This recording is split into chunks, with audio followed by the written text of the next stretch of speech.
ये सुनकर यहाँ पर अविनाश रिवील करता है, बम मेरी बॉडी में नहीं बल्कि तुम्हारी बॉडी में है। मैंने तुमसे झूठ कहा था, बम मेरी बॉडी में है ताकि तुम घबरा ना जाओ। ये सुनकर वो हैरान होती है और तभी इन्हें उस कॉलर का कॉल आता है और बोलता है, अगर तुम्हारी वाइफ को जिंदा रहना है तो उसे सिगरेट पीते रहना होगा। एक सिगरेट पीने पर उसे 1 घंटा मिलेगा। ये सुनकर अविनाश के पास कुछ भी चारा नहीं होता तो वो अपनी वाइफ को सिगरेट पिलाता है और उसके पीते ही वॉच में टाइम इंक्रीज होता है और अब दिया अपनी जान बचाने के लिए कई सिगरेट पीती है। और अगले दिन अविनाश उसके लिए सिगरेट लेने के लिए डब्बे पर जाता है जहाँ पर न्यूज में दिखाया जा रहा होता है परवीन मारा गया है और सिद्धार्थ जख्मी है। ये देखकर वो शॉक होता है और उसे लगता है इसी कॉलर ने उनके साथ ऐसा किया होगा और वो समझ भी जाता है अभी इस केस के सिलसिले में पुलिस इनके पीछे आएगी, तो वो अपना फोन बंद कर देता है ताकि पुलिस इनको ट्रैक ना कर पाए। और इधर पुलिस लोकेशन पर आकर तहकीकात करने लगती है और वो हॉस्पिटल में सीट से मिलने के लिए मिनिस्टर का पीए आता है और उसे वहां पर क्या हुआ है सब कुछ बताने को कहता है और साथ ही में उनके फेक सिगरेट की मीटिंग के बारे में किस किस को पता है पूछता है। तो सिड उसे बोलता है उस मीटिंग के बारे में सिर्फ मुझे और अविनाश को पता है और उसके साथ अभी तक क्या हुआ है पूरी कहानी सुनाता है। जो सुनकर पीए बोलता है, क्या तुम्हें लगता है परवीन को अविनाश ने मारा है और तुम्हारी ऐसी हालत उसने ही की है? तो वो बोलता है, पता नहीं, मैं बेहोश था और जब मैं होश में आया जब तक परवीन अंकल मर चुके थे और मेरे हाथ पर गोली लगी थी। इससे पहले क्या हुआ मुझे कुछ भी पता नहीं है।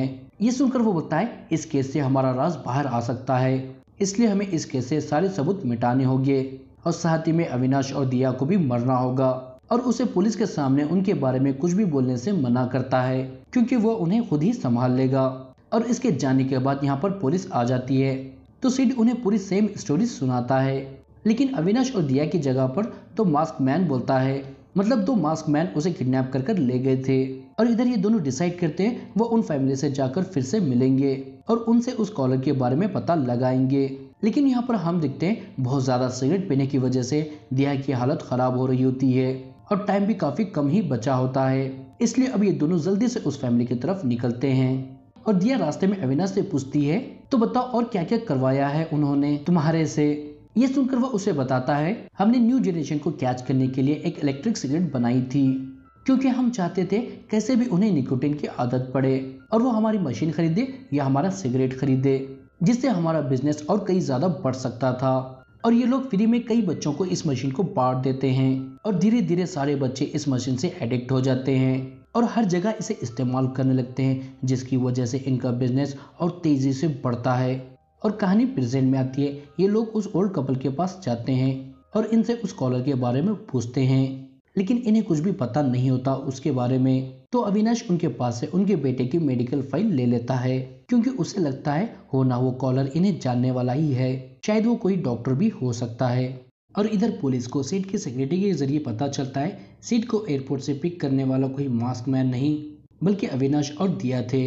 ये सुनकर वह हैरान होते हैं और समझ जाते हैं सिड उनसे कुछ ना कुछ जरूर छुपा रहा है और उन्हें एक ऑफिसर के जरिए पता चलता है ड्राइवर कुमार भी लापता है। ये सुनकर इंस्पेक्टर अविनाश और दिया की पिक्चर्स को सारे पुलिस स्टेशन में भेज देते हैं और वो दोनों जहां पर भी दिखते हैं उन्हें पकड़ने को कहते हैं। और इधर मिनिस्टर का पीए अपने आदमी को कहता है, ड्राइवर कुमार ठिकाने लग गया है ना?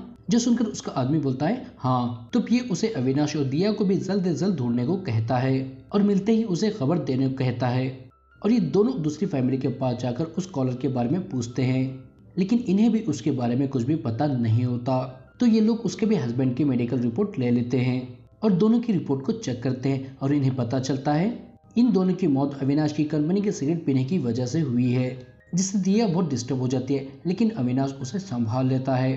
तो ये दोनों हॉस्पिटल जाते हैं जहाँ से ये प्रिस्क्रिप्शन आए थे और वहाँ के स्टाफ को प्रिस्क्रिप्शन दिखाकर पूछते हैं ये किस डॉक्टर ने लिखा है। तो अविनाश को आरएक्स सिंबल की वजह से एक शंकर नामी डॉक्टर के बारे में पता चलता है और इधर दिया जाकर अपने एक्सरे निकालती है जिसे उसे पता चलता है उसके गले में बम मौजूद है। और दोनों वापस आते हैं तो देखते हैं पुलिस ने उनकी कार को पकड़ लिया है और वो ऑफिसर इंस्पेक्टर को भी इन्फॉर्म कर देता है। तो अब यहाँ पर इंस्पेक्टर भी आने लगते हैं और ये दोनों डॉक्टर शंकर के पास जाते हैं और अविनाश उसे धमकी देकर पूछता है, तुम ये सब हमारे साथ क्यों कर रहे हो? जो सुनकर वो बोलता है, तुम क्या बोल रहे हो, मुझे कुछ भी समझ में नहीं आ रहा।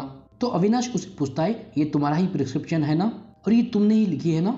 तो डॉक्टर उसे बोलता है, ये प्रिस्क्रिप्शन तो मेरा ही है लेकिन इसे मैंने नहीं लिखा। दरअसल मेरा हाथ फ्रैक्चर हो गया था, तो एक आदमी आकर मेरी हेल्प कर रहा था प्रिस्क्रिप्शन लिखने में। और यहाँ पर ये बात कर रहे होते तभी यहाँ पर इंस्पेक्टर आ जाते हैं, तो ये लोग एक एम्बुलेंस लेकर निकल जाते हैं। और इधर हम देखते हैं सेठ पीए को कॉल करके बताता है पुलिस को मेरी सिक्योरिटी ने गलती से अविनाश के बारे में बता दिया है।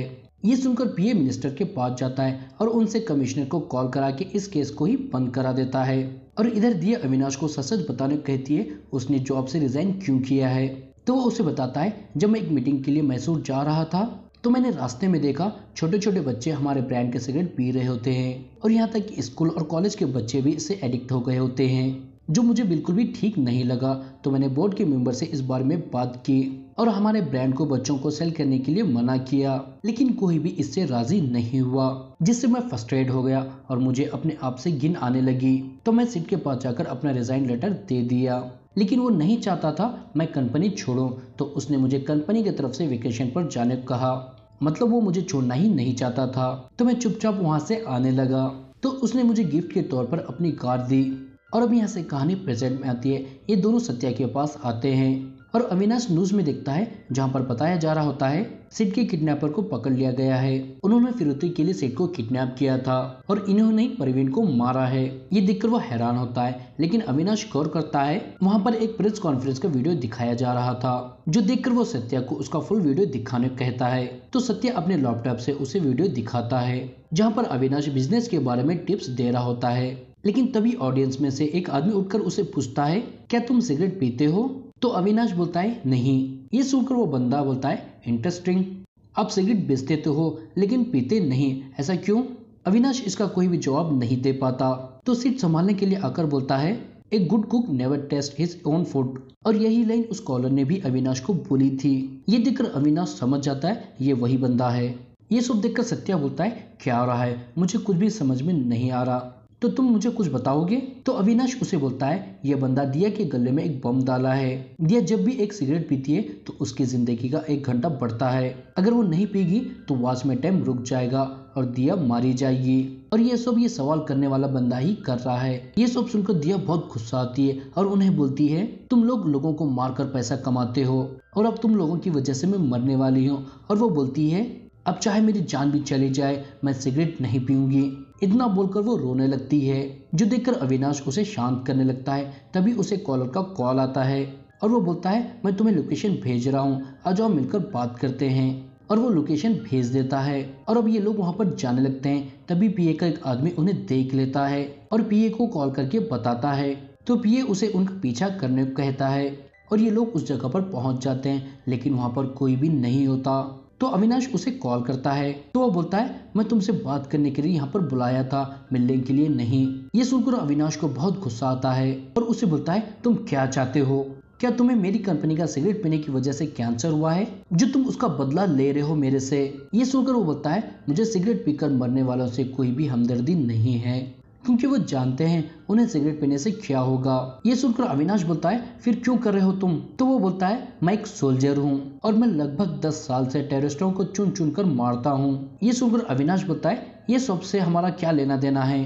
तो वो बोलता है तुम भी एक टेररिस्ट हो और मैंने अपने करियर में तुमसे बड़ा टेररिस्ट नहीं देखा। मैंने अभी तक जिन भी टेररिस्ट को मारा है वो सब 100 या 200 लोगों को एक झटके में मारना चाहते थे, लेकिन तुम वही 1 घंटे में कर रहे हो, वो भी हर दिन। ये सुनकर अविनाश बोलता है मैं बस अपना काम करता हूँ। तो वो बोलता है मैं भी अपना काम ही कर रहा हूँ। ये सुनकर अविनाश बोलता है अगर तुम्हें मुझसे कोई प्रॉब्लम है तो मुझे जो चाहे वो करो, लेकिन इसमें दिया की क्या गलती है? तो वो बोलता है यही मेरा भी सवाल है, मेरी बेटी की क्या गलती थी? ये सुनकर वो दोनों हैरान होते हैं। तो वह उन्हें बोलता है ऊपर भी एक कमरा है, वहां पर आ जाओ। ये सुनकर वो दोनों ऊपर चले आते हैं और यहाँ पर उन्हें पता चलता है उस सोल्जर की बड़ी बेटी अविनाश के एड से इन्फ्लुएंस होकर उनकी कंपनी का सिगरेट पीने लगती है, जिसका असर उसकी एक छोटी सी मासूम की बच्ची के ऊपर भी होता है। और अविनाश जैसे जैसे सक्सेस पा रहा होता है वैसे वैसे वो छोटी सी बच्ची मौत के करीब जा रही होती है और एक ऐसा दिन आता है वो मर भी जाती है। वो सोल्जर इन्हें बोलता है स्मोकिंग की वजह से हवाओं में निकोटिन फैल जाता है जो छोटे बच्चों के लिए बहुत खतरनाक है, मतलब इसकी वजह से छोटे से बच्चे मर भी सकते हैं और इसी की वजह से मेरी छोटी सी बेटी भी मर गई है। ये सुनकर सभी के सभी बहुत दुखी होते हैं। और अविनाश बोलता है मैं मानता हूँ मुझसे बहुत सारी गलतियां हुई है, लेकिन प्लीज तुम दिया को छोड़ दो। तो वो बोलता है अभी तक तुमने जो अपने टैलेंट से बिगाड़ा है तुम्हें वो सही करना होगा। तो अविनाश उसे बोलता है मैं तुमसे वादा करता हूँ मैं सब कुछ ठीक कर दूंगा और पूरी दुनिया के सामने सिगरेट की सच्चाई भी लाऊंगा, लेकिन प्लीज दिया को छोड़ दो। तो सोल्जर उसे बोलता है मुझे जब भी लगेगा तुम सही कर रहे हो तो मैं दिया से खुद मिलकर उस बम को हटा दूंगा। ये सब सुनकर दिया बहुत दुखी हो जाती है और वही पीए के आदमी के ऑटो में बैठकर कब्रिस्तान जाती है और उस छोटी सी बच्ची की खबर के सामने बैठकर रोने लगती है। और इधर अविनाश वापस उसी जगह पर आता है क्योंकि उसने फोन का वीडियो रिकॉर्डिंग ऑन करके यहाँ पर रख दिया था, पता लगाने के लिए उसके जाने के बाद यहाँ पर क्या होगा। और जब वो फोन लेकर देखते हैं तो उन्हें पता चलता है परवीन को कोई और नहीं बल्कि सिड ने मारा है। दरअसल जिस रात अविनाश रिजाइन करने वाला होता है उसी रात सिड को एक कॉल आता है और वो कॉलर उसे बताता है उसके अंकल उसे मारने वाले हैं। तो वो उसे कार से जाने के लिए मना करता है। ये सुनकर ये सिड अपनी कार को अविनाश को दे देता है और हमें यहाँ पर यह भी पता चलता है परवीन ने अविनाश को मारने के लिए नहीं बल्कि सिड को मारने के लिए प्लान किया था। और जब उसने कार में अविनाश को देखा तो उसने प्लान कैंसिल कर दिया और सिड का ये मोटिव था ही था और वो पूरी कंपनी को भी अपने अंडर लेना चाहता था, इसलिए उसने परवीन को मार दिया और खुद के हाथ पर गोली मारकर जख्मी होने का नाटक करके पुलिस को यहाँ पर बुला लिया। ये देखकर ये दोनों के दोनों हैरान होते हैं और इस वीडियो को दिया को भी भेज देते हैं। और इधर पीए मिनिस्टर को बताता है हमारे आदमी उन तक पहुंच गए हैं तो क्या करना है। तो मिनिस्टर उन्हें बोलता है मार दो उन्हें, जो सुनकर पीए अपने आदमियों को उन्हें मार देने को कहता है। और अविनाश दिया को कॉल करके बताता है तुम डरो मत अब मैं सब कुछ ठीक कर दूंगा। ये सुनकर वो बोलती है अविनाश मैं प्रेग्नेंट हूँ, हम पेरेंट्स बनने वाले हैं। ये सुनकर अविनाश बहुत खुश होता है और ये बात वो सत्या को बता रहा होता है। तभी मिनिस्टर के लोग सत्या को मार देते हैं और साथ ही में अविनाश को भी। और इधर दिया को वो वीडियो मिल जाता है तो वो उसे देखने लगती है। तभी वो ड्राइवर पीछे से आकर उसे मारने लगता है, मगर यहाँ पर वॉच में टाइम खत्म हो जाता है जिससे बम ब्लास्ट हो जाता है जिसकी वजह से वो दोनों मारे जाते हैं। और मूवी के आखिर में हम देखते हैं दिया को मोबाइल इंस्पेक्टर के पास होता है। इसका मतलब अब सिड भी पकड़ा जाएगा परवीन के मर्डर के केस में और इसी के साथ ये मूवी यहाँ पर खत्म हो जाती है। दोस्तों वीडियो खत्म करने से पहले मैं आपसे कुछ कहना चाहता हूँ। सिगरेट की बहुत बुरी आदत है और ये बहुत डेंजरस भी है। ये आपको तो नुकसान पहुंचाती है लेकिन आपके आसपास वाले लोगों को भी इससे बहुत बड़ा खतरा रहता है, चाहे वो आपकी बीवी हो, चाहे आपके पिता, भाई, बहन या आपका छोटा सा बच्चा भी। इसलिए मैं आपसे गुजारिश करता हूँ आप सिगरेट ना पिए और घर पर तो बिल्कुल भी नहीं। दोस्तों इससे ज्यादा मैं आपको कुछ बोल नहीं सकता क्योंकि आप भी काफी समझदार हो। तो बस इस वीडियो में इतना ही। अगर आपको वीडियो अच्छा लगा तो वीडियो को लाइक करें और ऐसे ही वीडियो देखने के लिए हमारे चैनल को सब्सक्राइब करें। तो अब मिलूंगा मैं आपको अगले वीडियो में, जब तक टाटा बाय बाय।